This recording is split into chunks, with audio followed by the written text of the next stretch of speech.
Hello, good morning. Am I audible?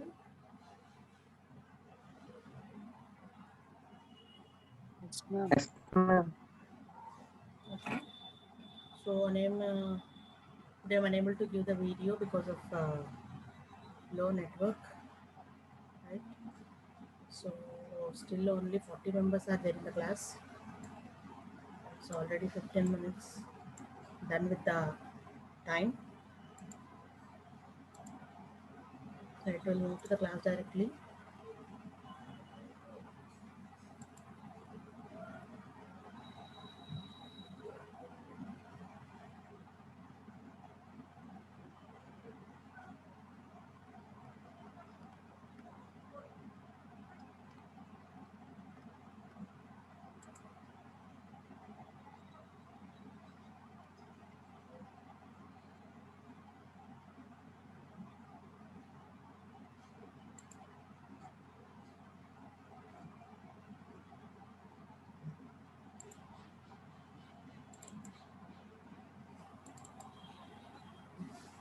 One second.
small problem with sharing, so that's why I got late with that. Okay, in the last class, we discussed about what is the process and what is the process creation, how the creation will be done. Right. So before creating the process creation, what are all the things you have to keep in mind and what's happening before the thread creation and all those things. Right. So what happens or what could be taken care of and what we have to think of before the process creation and అంటే already మనం చూసాం process is nothing but execution environment with one or more threads. So why do we need this execution environment? Why do we need the threads? All those things we saw already, right? So execution environment and already you know that it's comprises of the resource management and protection domain for the thread executions, right? And that is nothing but a sample or a smaller activity or a smaller parts that a particular task has been divided into. So thread అనేది మనకి ఒక టాస్క్ని మనం multiple పార్ట్స్గా divide చేసుకుంటే దాన్ని మనము thread అని అంటాం. And in the terms of operating system, it will be defined as an abstract part of an activity, abstraction of an activity. Okay. So why these threads are going to be implemented is nothing but to achieve the maximum concurrency, right? And coming to the process creation has been divided into two individual aspects that already we discussed in the last class. That is one of the creation of the execution environment and choosing the target host node, right? In the creation of the execution environment, as we are being concerned with the resources to be collected and provided for the execution procedure, what sort of creation that you are going to do for the provision of the execution environment. So execution environment lo mana resource management anedi చూస్తాము మెయిన్గా. It's comprises of the resource management అని అన్నాము. So అందులో మనము execution environment క్రియేషన్లో resource management అంటే ఏమేమి చూస్తాము అంటే ఒకటి address space maintenance, that is allocating the address space for the particular task for the execution purpose. ఎగ్జిక్యూషన్కి దానికి ఎంత కావాలి, ఎంత మెమరీ కావాలి, అది ఎన్ని రీజన్స్గా డివైడ్ అవుతుంది, అన్ని రీజన్స్ని ఎవరెవరు షేర్ చేసుకుంటారు, that is what is the address space required for the job and what are all the contents that are being initially created for that particular job, and what are all the different regions into which the corresponding address space has to be divided, and how those particular regions will be get shared among the different other modules of the program or task. ఒక task సంబంధించి different modules ఉంటాయి, different parts ఉంటాయి. So ఆ parts ఆ reasons కూడా ఈ allocated memory స్పేస్ని ఎలాగ రీజన్స్గా divide చేసుకుని ఎలాగ షేర్ చేసుకుంటుంది, ఏ రీజన్ ఎవరు షేర్ చేసుకుంటారు, ఎవరెవరు షేర్ చేసుకుంటారు. సో ఎంత అడ్రస్ స్పేస్ని మనం అలొకేట్ చేస్తున్నాం, అది 232 బైట్స్ నుంచి 264 బైట్స్ వరకు మాక్సిమం మనము ఒక జాబ్కి అడ్రస్ స్పేస్ని అలొకేట్ చేస్తాము. That could B virtual memory and it's going to be shared. It's going to be consisting of one or more regions and initialized contents ఏమో ఉన్నాయి చూసుకుంటాము. ఇక్కడ రీజన్స్కి వచ్చేటప్పటికి చూడండి, ఆక్సిలరీ రీజన్స్గా, స్టాక్ రీజన్గా, హీప్ రీజన్గా, టెక్స్ట్ రీజన్గా డివైడ్ చేసాము. So whatever the data available in the program will be divided and stored in the different regions of this address space allocated, and the particular region can be shared among the different things. ఈ region అనేది different modules మధ్యలో share చేసుకుంటుంది అని చెప్పమంటే libraries share చేసుకోవచ్చు, colonel share చేసుకుంటుంది, అలాగే share data అంటే కమ్యూనికేషన్ వేరే ప్రాసెస్కి మధ్యలో డేటాని కూడా మనము షేర్ చేయొచ్చు. సో అట్లా ఎలాగ మనము ఈ రీజన్స్ని ఎవరెవరు షేర్ చేసుకుంటారు, who ever will be sharing this particular reasons of address space allocated, and how it has been transparent to the users while execution and while creating the process execution environment. So execution ఎన్వైర్న్మెంట్లో మనం address స్పేస్ని create చేస్తున్నప్పుడు లేదంటే address స్పేస్ని మనం allocate చేస్తున్నప్పుడు will be taking into consideration two approaches. So what are those two approaches are, one is whether we are been following the statically defined process or the existing according to the existing execution environment. Statically defined process follow అవుతున్నామా లేదంటే existing ఎగ్జిక్యూషన్కి ఎన్వైర్న్మెంట్కి అకార్డింగ్గా మనము address స్పేస్ని allocate చేస్తున్నామా అనేది మనకి ఆలోచించుకుని will be following. So statically డిఫైన్డ్లో ఏం జరుగుతుంది అని అంటే whatever with executable file of our program. So ప్రోగ్రామ్ని మనం కంపైల్ చేసి ఎగ్జిక్యూట్ చేస్తాము. ఎగ్జిక్యూటబుల్ ఫైల్ సైజ్లో మనకి అవైలబిలిటీ ఎంత ఉంది, ఎంత రిక్వైర్మెంట్ ఉంది ప్రోగ్రామ్ నుంచి, సో ప్రోగ్రామ్కి ఎన్ని రీజన్స్గా మనం డివైడ్ చేయాలి, ఆ రీజన్స్ ఎవరెవరు షేర్ చేసుకుంటారు అనేది ఎగ్జిక్యూటబుల్ ఫైల్ నుంచి డైరెక్ట్గా will be catch up on, and depending on that particular address executable file itself we're going to be allocating the address space and the regions also.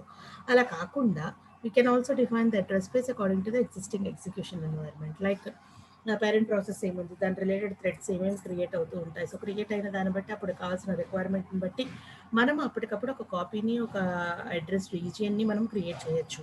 So that could be done in the second criteria అనమాట. That is defining with respect to the existing execution environment. ఇక్కడ మనకి దానికి example వచ్చేసి నిక్స్లో cooperation చెప్పారు. Cooperation is the copy on one write. So అందులో ఏం జరుగుతుందంటే whenever threads require the memory requirement or the memory page that is already defined with parent దగ్గర ఆల్రెడీ కనుక ఆ పేజ్ ఫ్రేమ్ కానీ పేజ్ కానీ ఉన్నట్టయితే అదే కాపీని మళ్ళీ ఈ థ్రెడ్స్కి యూజ్ చేసుకుంటాయి. సో మళ్ళీ వీటికి ఒక సపరేట్ అడ్రస్ స్పేస్, దీనికి ఒక సపరేట్ ఒక రీజియన్ ఏం క్రియేట్ చేయాల్సిన అవసరం ఉంటుంది. Same copy can be utilised by the parent, and that particular operation is called as the copy on write operation, which is we discussed in the last class. And the next criteria to be considered while creating the address space or while creating the process is in addition to the execution environment create చేయడంతో పాటు మన second criteria వచ్చేసి choice of target host నోడ్ని మనం ఎలాగా చూస్ చేసుకుంటాము. ఇక్కడ మనకి 2 పాలసీస్ ఉన్నాయండి. So according to the policy decision we will be following what sort of host node could be selected as the target node on which the job has to be executed or in which execution environment has to be provided. Execution environment అనేది మనం ఏ సిస్టంలో provide చేస్తాము ఈ distributed ఎన్వైరన్మెంట్లో, because not only a single system or a single processor is going to be involving in the execution of the tasks at the user request. Client రిక్వెస్ట్ని కానీ user రిక్వెస్ట్ని కానీ ఒక ప్రాసెసర్, ఒక ఆపరేటింగ్ సిస్టమ్, ఒక memory, ఒక network execute చేయాలని ఏం లేదు. It can be distributed among many people. కాబట్టి అసలు ఎక్కడ మనకి హోస్ట్ సిస్టమ్, టార్గెట్ సిస్టమ్, ఏ పట్ల సిస్టంలో మనకి ఎగ్జిక్యూషన్ స్టార్ట్ అవుతుంది అనేది మనం డిసైడ్ చేసుకోవచ్చు. So that could be done with the 2 policies. One is the transfer policy, next one is the location policy. Transfer పాలసీలో ఏంటి అంటే if the host node, if the initiated node or the particular requested node ఏ particular client నుంచి తనకి request వచ్చిందో ఆ system కనుక it is not able to compute the task that is been requested by the client, then it can B forwarded to any of the eligible. అది ఎవరు ఏంటి అనేది పట్టించుకోకుండా just it's been broadcasting to the eligible things. అంటే నెట్వర్క్లోకి ఓపెన్గా మనం broadcast చేసేస్తే that request can be accepted by any eligible host node and that could be executed. అది ట్రాన్స్ఫర్ పాలసీ. అట్లా కాకుండా లొకేషన్ పాలసీలో ఏం చేస్తామంటే we know that the so and so system is capable for executing that particular task. ఆ request client నుంచి వచ్చిన user request మనకి ఈ సిస్టంలో అయితే ఎగ్జిక్యూట్ అవుతుంది, నా దగ్గర అయితే అవైలబుల్ రిసోర్సెస్ లేవు, so I can forward to that particular targeted host so it can execute perfectly అనుకున్నప్పుడు దాన్ని మనం డైరెక్ట్గా డెస్టిన్ చేస్తాం అనమాట. Will be targeting it directly with address. Okay, so that is the location policy. అయితే లొకేషన్ పాలసీలో కూడా మనకి 2 కేటగిరీస్ ఉన్నాయి. ఒకటి స్టాటిక్ అండ్ అడాప్టివ్. స్టాటిక్లో ఏం జరుగుతుందంటే whatever maybe the host it's going to be executing, ఏ హోస్ట్ని అయితే మనం టార్గెట్ చేసి పంపించామో అది హోస్ట్కి మనము ఒక పర్టికులర్ డివైస్కి టార్గెట్ చేసి పంపించవచ్చు, లేదంటే ఒక గ్రూప్ ఆఫ్ డివైజెస్కి టార్గెట్ చేసి పంపించవచ్చు. అంటే it could be decided, but it could be 1 or more than 1 అనమాట.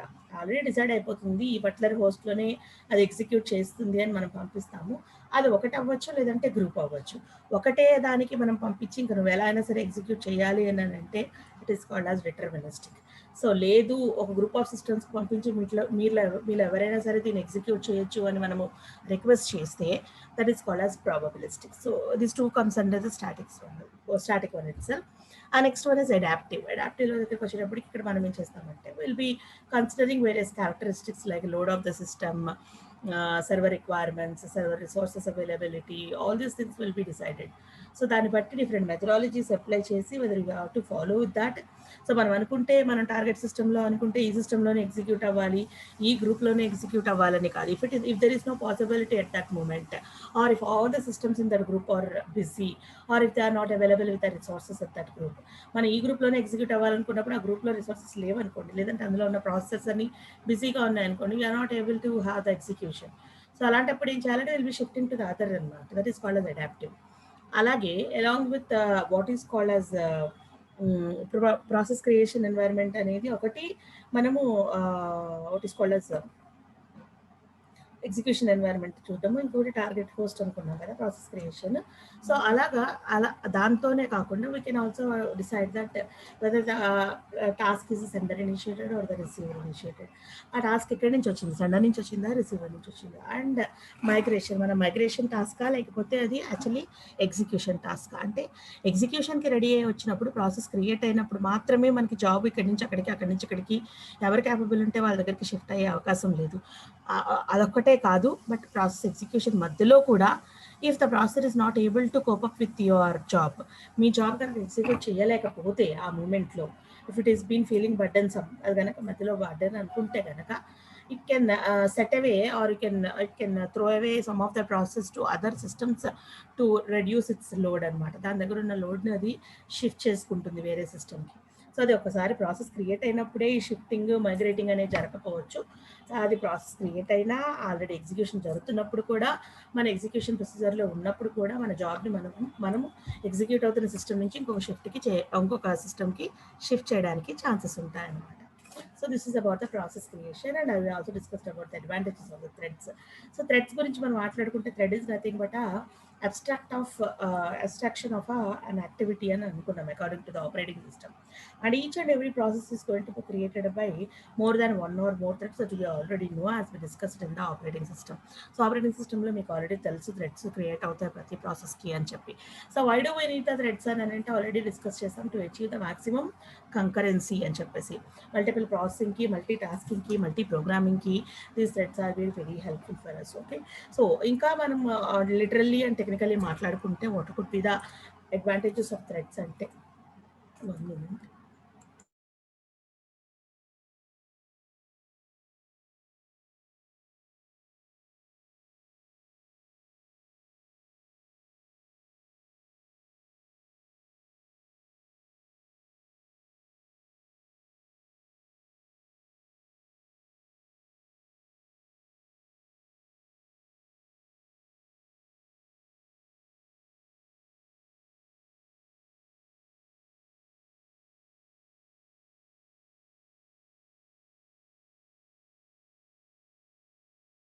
What could be the advantages of threads అని అనుకుంటే, so they can be dynamically created and destroyed, so no static time is required for that. While running the processes and while running the programs itself, we can create them and we can also destroy them. And by using the threads, we can maximize the concurrent execution. Already we discussed about it. Because of this concurrent execution, obviously we're going to be achieving throughput. So maximum throughput, that is the results per second is going to be increasing. And we can also have overlap of competitions, like అంటే ఆ సిస్టంలో ఒక set of operations జరుగుతుంటే ఒక set of operations suppress అవ్వడం లేదంటే delay అవ్వడం జరుగుతూ ఉంటాయి. సో అట్లాంటి ఏమీ లేకుండా because of threads we can achieve this overlap of operations between the IO, memory and also process operations అనమాట. అండ్ మల్టిపుల్ ప్రాసెసెస్ మీద మనం వర్క్ చేయడానికి అవకాశం ఉంటుంది, where we can reduce the bottlenecks like what is called as mutual exclusion problems, deadlocks, starvation. So మన operating సిస్టంలో ఏమేమైతే problems చెప్పుకున్నామో అది ఒక సింగిల్ సిస్టంలో వచ్చే ప్రాబ్లమ్స్ చెప్పుకున్నాము ఈ సబ్జెక్ట్లో. బట్ అదే మనకి ఒకవేళ మల్టిపుల్ ప్రాసెసర్స్తో, మల్టిపుల్ యూజర్స్తో మనం కమ్యూనికేట్ అవుతున్నప్పుడు then what could be the scene ఎలా ఉండొచ్చు. సో అలాంటప్పుడు we are going to be having the number of bottlenecks. So అలాంటి bottlenecks కూడా మనము ఈ థ్రెడ్స్ యూజ్ చేసుకుని అవాయిడ్ చేయొచ్చు. So that is what we discussed in the last class. Now will be going to threads functionality. So based on the functionalities, threads యొక్క ఫంక్షనాలిటీని ఇప్పుడు already మనం డిస్కస్ చేసుకున్నాం in the form of the advantages. So ఫంక్షనాలిటీని బట్టి ఇక్కడ మనకి థ్రెడ్స్ని 4 కేటగిరీస్గా డివైడ్ చేశారండి. So threads have been divided into 4 categories based on the functionality. So what are those 4 categories? What are all those functionalities? Threads have been divided based on the responsiveness. They are being based on the resource sharing. They are being based on the economy, and they are also based on the utilization of the multiprocessor architectures. So మనకి ఎలాగో ఉన్నాయి threads అనేవి మనకి responsiveness. So వాటి నుంచి అంటే how immediately the process is going to be responding to each and every request from the user నుంచి వచ్చిన రిక్వెస్ట్ ఆర్ యూజర్ నుంచి వచ్చిన సర్వీస్ లేదా యూజర్ నుంచి వచ్చిన రిప్లైని ఇమీడియట్గా రెస్పాండ్ అవ్వడం, లేకపోతే ఇమీడియట్గా దాన్ని క్యాచప్ చేయడము, ఇమీడియట్గా మనం చూడడము. You're going to have an alert, you're going to have an what is called as intimation, notifications, intimations, acknowledgements, ఇవన్నీ ఎలా వస్తున్నాయి మనకి, ఎలా అనంటే because of the responsiveness of the different threads. So ఎప్పుడు కూడా మెయిన్ ప్రాసెస్ ప్రతి దాంట్లోనూ ఇన్వాల్వ్ అవ్వదండి. సో ఇప్పుడు మనం ఫర్ ఎగ్జాంపుల్ మనమే మొబైల్ నుంచి మెసేజ్ పంపుతున్నప్పుడు message servicing is operating and SMS పంపుతున్నప్పుడు మెసేజ్ సర్వీస్ ఆపరేట్ అవుతూ ఉంటుంది. We are going to be selecting the delivery report select చేసుకుని పెట్టుకుంటాం, it is been delivered to the targeted user or not అని. So delivery report చూసేది one of the thread of that particular service, అంతేగాని main process message servicing ఏదైతే ఉందో broadcast చేసేది అది చూసుకోదు. So ప్రోగ్రామ్లో మెయిన్గా మనం చూసుకునేది మెసేజ్ కంపల్సరీ వెళ్ళిందా లేదా అనేది మనం ఎగ్జిక్యూషన్ చూస్తాం. So after that book keeping work లాంటిది ఏంటి అని అంటే వెళ్ళిన తర్వాత దాని రిపోర్ట్ని మళ్ళీ మనం సెండర్కి ఎక్నాలెడ్జ్ చేయాలి. ఎక్నాలెడ్జ్ చేసేది ఎవరు చేస్తారు? A smaller thread that is being set for identifying whether the receiver has been received the specific message or not. ఆ మెసేజ్ రిసీవర్ రిసీవ్ చేసుకున్నారా లేదా అనేది సెండర్కి ఎక్నాలెడ్జ్మెంట్ ఇవ్వటము. అక్కడ డెలివరీ రిపోర్ట్ అనే ఒక మాడ్యూల్ రాసి పెట్టుకుంటాము. ఆ మాడ్యూల్ మనకి యాజ్ అ సింపుల్ థ్రెడ్గా వర్క్ అవుతుంది. అదొక థ్రెడ్గా క్రియేట్ అయ్యి అప్పటికప్పుడు మనకి రెస్పాన్స్ ఇస్తుంది. ఎందుకు అంటే హియర్ మేబీ ఆ module we have been return, మన డెలివరీ రిపోర్ట్కి మాడ్యూల్ రాసేస్తాం బాగానే ఉంది. బట్ డెలివరీ అనేది ఎప్పుడో ఒకసారి ఒక్కళ్ళకి మనం చెయ్యం కదా. It's going to be done for number of యూజర్స్కి చేస్తూ ఉంటాం. సో ప్రతి ఒక్కరికి కూడా it's going to be distant with మనకి అడ్రస్ మారిపోతూ ఉంటుంది, నంబర్ మారిపోతూ ఉంటుంది, ఐపీ అడ్రస్ మారిపోతూ ఉంటుంది, రూట్ మారిపోతూ ఉంటుంది. నెట్వర్క్స్లో అన్ని ఏరియాస్కి మనం డేటా పంపుతూ ఉంటాం, మన ఫ్రెండ్స్ అందరికీ విషెస్ పంపుతూ ఉంటాము. సో అలాంటప్పుడు if you are going to getting the delivery report, for example, WhatsApp లోనే మనం పంపుతున్నాం, whether they have been received or not, or they have been read or not, ఇలాంటి ఆప్షన్స్ అని మనం ఎలా చేస్తున్నాము? Because of the threads itself. And at the same time, resource sharing. So resource sharing ఎలా చేస్తున్నాము? You're going to be getting, for example మనం WhatsApp open చేస్తాము. వాట్సాప్లో ఓపెన్ చేస్తూ you're being cropping the message well sending, or you're being copying the cropping, or you're also being copying or pasting the data, or you're attaching some contact, attaching some image or including some audio file, ఇవన్నీ కూడా చేస్తున్నారు. So నార్మల్గా ఈ message encryption వాట్సాప్లో పంపించే some data from sender to receiver పంపించేటప్పుడు actual program ఏదైతే ఉందో దానికి అంతా బుక్ కీపింగ్ వర్క్ ఇవ్వండి. సో మనం ఓపెన్ చేయగానే వాట్సాప్లో మనకు కనిపించే చుట్టూ మెనూ ఆప్షన్స్ కానీ, సెట్టింగ్స్ డేటా కానీ, లేకపోతే మనం మెసేజ్లో ఇంక్లూడ్ చేసే అదర్ ఫంక్షనాలిటీస్ కానీ అన్నీ they are going to be working as a threads. So keep in mind this is resource sharing. దానికి అవైలబుల్గా ఉన్న రిమైనింగ్ రిసోర్సెస్ని ఎలా వాడుకుంటున్నాం? మనం ఒక మెసేజ్ పంపించేటప్పుడు దానికి ఏమేం చేయొచ్చు? Whether we can make it a bold, or whether we can change its color, or we can copy it and cut and paste it to some other moment or some other place, or we can include some contact in it, or include some image in it. So ఎన్ని చేయొచ్చు మన message చేసేటప్పుడు? మనకి ఎన్ని options వస్తాయి? You can crop it, you can paste it, you can cut it, or you can select it, or you can make it bold. ఇవన్నీ చేయొచ్చు అన్న విషయము మనం దాన్ని సెలెక్ట్ చేసి చూసుకున్నప్పుడు we can available with different things. So the menu అనుకోండి, లేకపోతే అవైలబుల్ రిసోర్సెస్ అనుకోండి, and whatever it is, అవన్నీ మనం ఎలాగ షేర్ చేసుకుంటున్నాము, ఎలా తెచ్చుకుంటున్నాము అంటే because of the threads itself and economy. So ఎన్ని థ్రెడ్స్తో మనం ఆపరేట్ చేస్తున్నాం? Whether threads could give you any price for the execution, or they are going to be economy. అవి మనకి కాంపాక్ట్గా వర్క్ అవుతాయా, లేకపోతే ఎలా వర్క్ అవుతాయి ఏంటి అనేది నెక్స్ట్ చూద్దాం. సో ఎకానమీ బేస్డ్గా కూడా మనకి థ్రెడ్స్ డిఫరెంట్ వేస్లో ఎగ్జిక్యూషన్కి యూజ్ అవుతూ ఉంటాయి. సో ఎకానమీ వైజ్గా అవి వెదర్ ప్రాఫిటబుల్ ఆర్ బెనిఫిషియలా కాదా అనేది మనం నెక్స్ట్ చూద్దాం. Next one is utilization of the multi processor architecture. So threads వల్ల మనకి మాక్సిమం ఎక్కువ యూజ్ అంటే అప్లికేషన్ ఎన్వైరన్మెంట్ కానివ్వండి, అప్లికేషన్ ఏరియా కానీ మనం చెప్పుకుంటే మల్టీ ప్రాసెసర్ ఆర్కిటెక్చర్స్లో మనకి ఎక్కువ ఈ థ్రెడ్స్ని యూజ్ చేసుకోవడం జరుగుతుందండి. Utilization of the multi processor architecture. Multi processor ఆర్కిటెక్చర్ని మనము మాక్సిమం యూజ్ చేసుకోవడానికి these threads are very helpful for us. Okay, so these threads can be useful in the 4 environments. ఒకటి రెస్పాన్సివ్నెస్ కేటగిరీలో, ఇంకొకటి రిసోర్స్ షేరింగ్ కేటగిరీలో, ఇంకొకటి ఎకానమీ ప్రొసీజర్లో, next utilization of the multi processor architectures. Okay, so this depending on this functionality threads are been divided into 4 categories. Okay, అయితే మనకి థ్రెడ్స్లో multi threaded clients అని ఉన్నాయి, మల్టీ థ్రెడెడ్ సర్వర్స్ ఉంటాయి. క్లయింట్స్ నుంచి multi threaded clients ఉంటాయి, and servers నుంచి కూడా multi threaded servers ఉంటాయి. అంటే క్లయింట్స్ దగ్గర కూడా ఒక ప్రాసెస్కి సంబంధించి నెంబర్ ఆఫ్ థ్రెడ్స్ క్రియేట్ అవుతూ ఉంటాయి. అలాగే లేదంటే ఒక క్లయింట్ నుంచి నెంబర్ ఆఫ్ క్లయింట్స్ క్రియేట్ అయ్యే ఛాన్సెస్ ఉన్నాయి. ఓకే, అలాగే సర్వర్ నుంచి కూడా నెంబర్ ఆఫ్ సర్వర్స్ని క్రియేట్ చేయడం in the sense we are been connecting to. Okay, so అలాగా మనకి డిస్ట్రిబ్యూషన్ సిస్టంలో థ్రెడ్స్ ఎలా ఉంటాయి అంటే మల్టీ థ్రెడెడ్ క్లయింట్స్ ఉండొచ్చు, మల్టీ థ్రెడెడ్ సర్వర్స్ కూడా ఉండొచ్చు. సో ఇక్కడ ఏంటి అంటే why we are going for this particular multi-threaded clients and the multi-threaded servers అంటే to conceal or to reduce the inter-process message propagation time. అంటే ప్రాసెస్కి మధ్యలో, లేదంటే ఈ సిస్టమ్కి మధ్యలో, లేదంటే నెట్వర్క్కి మధ్యలో మెసేజ్ ప్రాపగేషన్ టైం అనేది మనం రెడ్యూస్ చేయడానికి you are going to using this thing. Okay, to hide communication latencies, we can initiate communication and proceed with other work. Okay.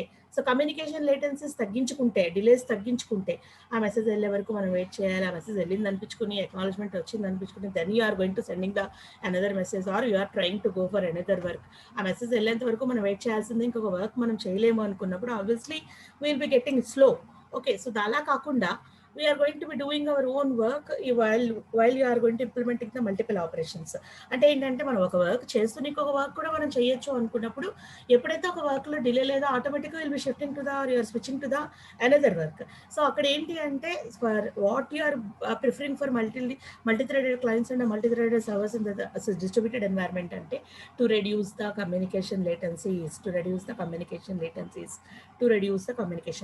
That is the main thing. For example downloading a web page. చూడండి, ఒక్కొక్కసారి web page download అవ్వాలి అని అంటే we will be waiting with many number of seconds. అంటే ఇప్పుడు మీకు ఎందుకు time పడుతుందండి, ఇప్పుడు డౌన్లోడ్ అయిపోతుంది అని అంటే ఇట్స్ నాట్ ద థింగ్. మనం నార్మల్గా అసలు సిస్టమ్ ఎలా ఎవాల్యూట్ అయ్యింది, ఎలాగ అసలు దాన్ని మనం ఇంట్రడ్యూస్ చేసుకున్నాం, దేనికోసం ఇంట్రడ్యూస్ చేసుకున్నాము అని అంటే మాకు తెలిసినప్పుడే ఇంటర్నెట్ కొత్తలో దట్ ఈస్ అంటే యూరప్ కంట్రీస్లో అయితే బాగా డెవలప్ అయిపోయింది. కానీ we know you know that is India has been getting developing still in the internet system. కాబట్టి ఎప్పటి నుంచో మాకు తెలిసిన దగ్గర నుంచి అంటే మేము బీటెక్ కంప్లీట్ చేసి మేము ఇంటర్నెట్ యూజ్ చేస్తున్న దగ్గర నుంచి కూడా వీఆర్ బీన్ ఇంప్రూవైజేషన్ మేము చూస్తాం క్లియర్గా. ఎందుకు అంటే దేర్ ఆఫ్టర్ అప్పుడు జీమెయిల్ ఓపెన్ చేయాలన్నా, ఒక మెయిల్ క్రియేట్ చేయాలన్నా, లేదంటే ఏదైనా ఒక డేటాని డౌన్లోడ్ చేసుకోవాలన్నా you have to use to wait for the number of seconds అనమాట. నెంబర్ ఆఫ్ మినిట్స్ మనం వెయిట్ చేయాల్సి వచ్చేది అప్పుడు అలాంటి మూమెంట్లో. సో ఈవెన్ అప్పుడు కూడా యూఎస్ కాల్స్ ఉన్నాయి, వీడియో కాల్స్ ఉన్నాయి, ఆడియో కాల్స్ ఉన్నాయి. But it takes time. Compulsory మనకి బిఎస్ఎన్ఎల్ డైలప్ లైన్ ఉండాలి, దాని నుంచి మాత్రమే మనం యూఎస్లో ఉన్న వాళ్ళతో మాట్లాడాలి. డైలప్ కూడా టైం తీసుకుంటుంది, వీడియో స్ట్రీమింగ్కి టైం తీసుకుంటుంది, ఆడియో స్ట్రీమింగ్కి టైమింగ్ తీసుకుంటుంది. సో అలాంటి లేటెన్సీస్ని మనం అవాయిడ్ చేసుకుని మనం టైం సేవ్ చేసుకుని మనం ఇంకొక వర్క్కి షిఫ్ట్ అవ్వడానికి ఛాన్సెస్ ఉన్నాయన్నమాట. సో ఇక్కడ మనకి ఒక కంపారిజన్ ఇచ్చారు. మల్టీ థ్రెడ్స్ ఉంటే ఎలాగా వెయిట్ చేసి సింగిల్ థ్రెడ్స్తో అయితే ఎలా వెయిట్ చేయాలి, ప్రాబ్లం ఎక్కడ వస్తుంది ఏంటి చూడండి. విత్ వెయిటింగ్ సింగిల్ థ్రెడ్డే ఉంటే వెయిటింగ్ అయితే ఏం చేస్తాం, every element like image, text, icons etcetera in a web page requires a TCP/IP connection. So waiting time will be more if you wait for all the elements download first and use the web page. So మనకి web page display అవ్వడానికే for example మన దగ్గర single థ్రెడ్డే ఉంటే distribution సిస్టంలో single thread use చేసుకునే మనకి processor మనకి communication use చేస్తున్నాము అంటే ఒక వెబ్ పేజ్ డిస్ప్లే చేయడానికి దాంట్లో ఉన్న ప్రతి ఇన్ఫర్మేషన్ మన కంటికి కనిపించడానికి it's going to B requiring the TCP/IP connection అంటున్నారు. ఆ TCP/IP కనెక్షన్ మన వెబ్ పేజ్లో ఉన్న ప్రతి పార్ట్ ఆ కనెక్షన్ తెచ్చుకొని డిస్ప్లే అవ్వాలి అని అంటే we have to wait for a long time. అవునా కాదా? ఒక్కొక్కసారి మనకి ఆ డిస్ప్లే అవ్వడానికి చాలా టైం పడుతుంది. ప్రతి ఒక్క ఇమేజ్ డిస్ప్లే అవుతూ ఉంటుంది, ఒక్కొక్కటి. మేబీ అది నెట్వర్క్ స్పీడ్ అయి ఉండొచ్చు. ప్రజెంట్ సిచ్యువేషన్లో అయితే అది నెట్వర్క్ స్పీడ్ ఇంటర్నెట్ స్పీడ్ అయి ఉండొచ్చు, అది వేరే విషయం. బట్ మామూలుగా అయితే ఒకవేళ కనుక సింగిల్ థ్రెడ్తో మనం వెయిట్ చేయాలి అని అంటే మనకి వెబ్ పేజ్ ఓపెన్ అవ్వడానికి టైం పడుతుంది, వెబ్ పేజ్లో ఉన్న ప్రతి ఎలిమెంట్ మనకి డౌన్లోడ్ అవ్వడానికి టైం పడుతుంది. అలా కాకుండా వితౌట్ వెయిటింగ్ సింగిల్ థ్రెడ్, అలాగే వెయిట్ చేయకుండా సింగిల్ థ్రెడ్ అయితే fetch the HTML page and subsequently display text while downloading the image. So అప్పుడు ఒకవేళ మనం వెయిట్ చేయకూడదు అనుకుంటే ఏం చేయాలి అని అంటే without having the text and without having the images and without having the icons, just HTML పేజ్లో ఉన్న టెక్స్ట్తో డిస్ప్లే అయిపోతుంది. అసలు సింగిల్ థ్రెడ్ అంటూ ఉండి వెయిట్ చేస్తే ఎప్పటికీ అది బఫర్ అవుతూ మొత్తం పేజ్ అంతా డిస్ప్లే అవ్వడం, పేజ్ మనకి డౌన్లోడ్ అవ్వడం జరుగుతుంది. లేదు ఒకవేళ సింగిల్ థ్రెడ్ యూజ్ చేసి మనం వెయిట్ చేయక్కర్లేదు అనుకుంటే HTML సింపుల్గా టెక్స్ట్ డౌన్లోడ్ అయిపోతుంది. No icons and no images will be there. But multi థ్రెడింగ్లో అంటే ఇప్పుడు మనం మల్టీ థ్రెడింగ్ వాడుతున్నాం కాబట్టి as soon as main HTML page is fetched, every element is fetched with separate threads. So main page రాగానే దాని related ads, దాని related what is called as moving or marks, మొత్తం టెక్స్ట్ అంటే moving text. So ప్రతిదీ కూడా మనకి ఇమ్మీడియట్గా display అయిపోతుంది. ఎందుకు మనకి ఇప్పుడు ఏ వెబ్ పేజ్ ఓపెన్ చేస్తున్నా ఫాస్ట్గా అన్నీ ఒకేసారి కనిపించేస్తున్నాయని చెప్పాను కదా. మేము చదువుకునేటప్పుడు జీమెయిల్ పేజ్ ఓపెన్ అవ్వాలంటేనే లెఫ్ట్ సైడ్ మెనూ ఒకసారి, పైన మొత్తం అంతా మన హారిజాంటల్ మెనూ ఒకసారి, లెఫ్ట్ మెనూ ఒకసారి, సో డిఫరెంట్ ఐకాన్స్, ఆ అకౌంట్, మొత్తం మన నేమ్, ఇవన్నీ ఇండివిజువల్గా ఒక్కొక్కటి డిస్ప్లే అయ్యాయి. సో జీమెయిల్ కన్నా కూడా ముందు మేము use to have the Hotmail ఉండేది. హాట్మెయిల్ వాడిన తర్వాత మళ్ళీ రెడిఫ్ వాడిన తర్వాత హాట్ నుంచి మళ్ళీ రెడిఫ్ మెయిల్ ఫాస్టర్ అన్నారు, రెడిఫ్ మెయిల్ వాడిన తర్వాత జీమెయిల్ ఫాస్టర్ అన్నారు. సో మేము వచ్చేటప్పటికి అంటే జస్ట్ బీటెక్ క్లోజ్ అయ్యేటప్పటికి we use to have a Rediff mails it self. అందరికి కూడా రెడిఫ్ మెయిలే ఉండేవి. తర్వాత యాహూ వచ్చింది, ఆ తర్వాత జీమెయిల్ వచ్చింది. సో దేర్ ఆఫ్టర్ అంటే ఒక్కొక్కరు డిఫరెంట్ డిఫరెంట్ ఇంప్లిమెంటేషన్స్ చేసుకుంటూ వచ్చారు. వాళ్ళ దగ్గర ఉన్న ఇంప్రూవైజేషన్స్ని బట్టి మనం యూసెస్ పెంచుకుంటూ వచ్చాము. రైట్. సో అట్లాగా మనకి మెయిన్ హెచ్టిఎంఎల్ పేజ్ ఓపెన్ చేయగానే ఇప్పుడు మనకి మొత్తం అన్ని ఒకేసారి ఎట్ ఏ టైం డిస్ప్లే అవ్వడానికి కారణం ఏంటంటే మెయిన్ ప్రాసెస్ అన్నిటిని రిట్రీవ్ చేయకుండా మల్టిపుల్ థ్రెడ్స్ పేజ్లో ఉన్న అన్ని ఐటమ్స్ని కలిపి ఒకేసారి రిట్రీవ్ చేసి ఎట్ ఏ టైమ్ బూమ్ అని మనకి పేజ్లో డిస్ప్లే అయ్యేలాగా చేస్తున్నాయి. So that is about and that is the use of multi threading. So whether it is the multi threaded clients or the multi threaded servers ఏదైనా కానివ్వండి, అది మనకి మల్టీ థ్రెడింగ్ వల్ల దోస్ ఆర్ ద అడ్వాంటేజెస్ అనమాట. And coming to the servers, servers వచ్చేటప్పటికి మనకి ఎందుకు multi threaded servers use చేస్తున్నాము అని అంటే ప్యారలిజం అండి, ఆటోమేటిక్గా. సో ఎప్పుడైతే సర్వర్ మీద మనకి రష్ పెరుగుతుందో, సర్వర్ మీద ట్రాఫిక్ ఉంటుందో, ఆటోమేటిక్గా that server has to be going to shifted. అంటే యూనిప్రాసెసర్ సర్వర్స్ ఉంటాయి, మల్టీ ప్రాసెసర్ సర్వర్స్ ఉంటాయి. ఫర్ ఎగ్జాంపుల్ మన కాలేజ్లో ఉందనుకోండి, ఒక్కొక్క ల్యాబ్కి ఒక్కొక్క సర్వర్ పెట్టాము. సో ఒక ల్యాబ్లో కూడా 2-3 సర్వర్స్ ఉంటాయి. బట్ మీ ప్రోగ్రామ్కి మీకు ఒక సర్వర్ మాత్రమే, అంటే ఫర్ ఎగ్జాంపుల్ సి ఎగ్జిక్యూట్ చేయాలనుకోండి, సి రిలేటెడ్ సర్వర్ మాత్రమే మనం కనెక్ట్ చేస్తాం. అట్లా కాదు, వేరే సర్వర్ వాడాలనుకోండి కంపల్సరీ సర్వర్ చేస్తాం. సో ఫర్ ఎగ్జాంపుల్ మీరు మార్చాలి, వేరే సర్వర్కి కనెక్ట్ అవ్వాలంటే ఖచ్చితంగా మీరు అక్కడ ఐపీ అడ్రస్ యొక్క వాల్యూ చేంజ్ చేయాలి, గేట్వేలో మార్చేసుకుంటూ ఉండాలి. మార్చుకుంటేనే కానీ మీరు ఆ సర్వర్కి కనెక్ట్ అవ్వలేదు. సో అలాగా యూనిప్రాసెస్ సిస్టమ్స్ ఉన్నప్పుడు అక్కడ మనకి ప్యారలిజం మల్టీ థ్రెడింగ్ కుదరదు. సో అలాంటప్పుడు మనం మల్టీ ప్రాసెసర్ సిస్టమ్ మీద వర్క్ చేస్తూ ఉంటాం. సో ఎప్పుడు మల్టీ ప్రాసెస్ సిస్టంలోకి వెళ్తామో ఆటోమేటిక్గా మనకి అక్కడ మల్టీ థ్రెడెడ్ సర్వర్స్ కావాలి. ఎందుకు అంటే అక్కడ జాబ్స్ అంటే ఒక పర్టికులర్ సిస్టమ్ మీద మనకి రష్ పెరిగిపోతే, ట్రాఫిక్ పెరిగిపోతే, బర్డెన్ పెరిగిపోతే ఆటోమేటిక్గా their efficiency will be getting lower and we have to wait for clients అందరూ కూడా వెయిట్ చేయాల్సి వస్తుంది.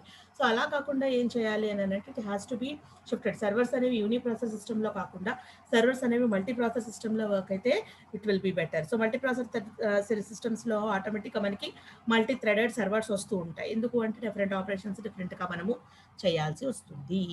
ఓకే. సో ఎప్పుడైతే మనకు మల్టీ థ్రెడింగ్ లేదో ఫైనైట్ స్టేట్ మెషిన్ అంటే ఏంటి, నార్మల్గా యూని ప్రాసెస్ సిస్టమ్ లాగానే వర్క్ అవుతుంది. ఓకేనండి. సో ఇట్లా ఆపరేటింగ్ సిస్టమ్ ఒకటే ఉండొచ్చు, బట్ ఇక్కడ ఏం జరుగుతుంది అంటే ఒక particular what is called as different థ్రెడ్స్గా మనం డివైడ్ చేస్తాం. దట్ ఈస్ ఇది ఆపరేటింగ్ సిస్టమ్. రిక్వెస్ట్ నెట్వర్క్ నుంచి వచ్చింది, రాగానే డిస్పాచర్ థ్రెడ్ ఏం చేస్తుంది, వీటన్నిటికీ జాబ్ సెట్ చేస్తుంది. Request dispatcher to a worker థ్రెడ్కి మనకి వర్క్ వెళ్ళాలి.